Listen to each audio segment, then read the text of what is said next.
Now let's get back to our uh, regularly scheduled program. Let's pick up where we left off, and that's black suffragettes. We still have about 2 women to get through, maybe 1. We'll see how I feel. Yeah. So we do have some women to go, get through before moving to our next series, Black Women and Their Hair. We've talked a little bit about that, but we are going to go more in depth. But let's talk about Mary Burnett Talbert. And the following is a quote from her. Okay? Now, it should not be necessary to struggle forever against popular prejudice. And with us as colored women, this struggle becomes twofold. First, because we are women, and second, because we are colored women. Although some resistance is experienced in portions of our country against the ballot for women, I firmly believe that enlightened men are now numerous enough everywhere to encourage this just privilege of the ballot for women, ignoring prejudice of all kinds. By her position, the colored woman has gained clear powers of observation and judgment, exactly the sort of powers which are today necessary to the building of an ideal country. Talbert, 1915. Now, Mary Burnett Talbert was a civil rights and anti-lynching activist, suffragist, preservationist, international human rights proponent, and an educator. Okay? She was like, no, I'm working it from every angle. Okay? That was Mary. Right?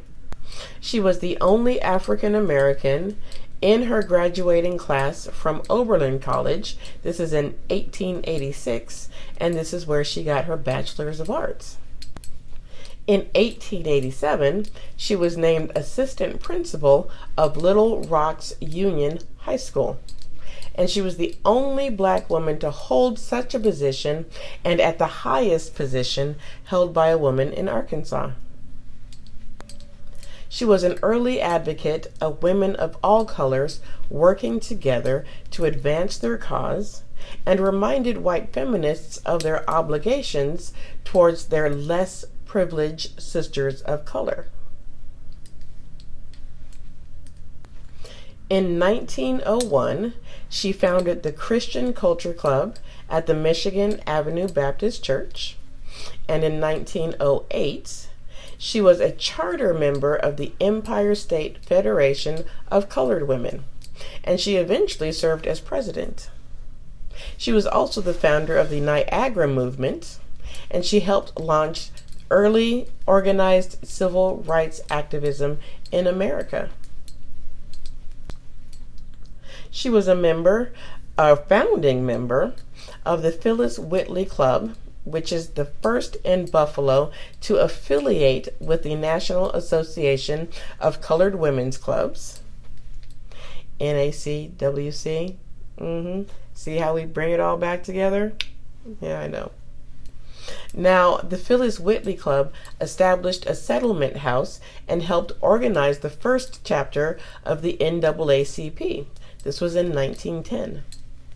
And now she transformed the association into a truly national institution with structure and organizational procedures. She helped set the stage for the civil rights gains of the 1950s and 60s. Talbert's long leadership of women's clubs helped develop black female organizations and leaders in New York and the United States. And I'm going to end this with a quote from Talbert. She was addressing the 5th Congress of the International Council of Women, and this was in Christina, Norway. It was in 1920. She was the first black delegate. Yeah. Talbert said, "The greatest of nations is shown by their strict regard for their human rights, rigid enforcement of the law without bias, and just administration of the affairs of life."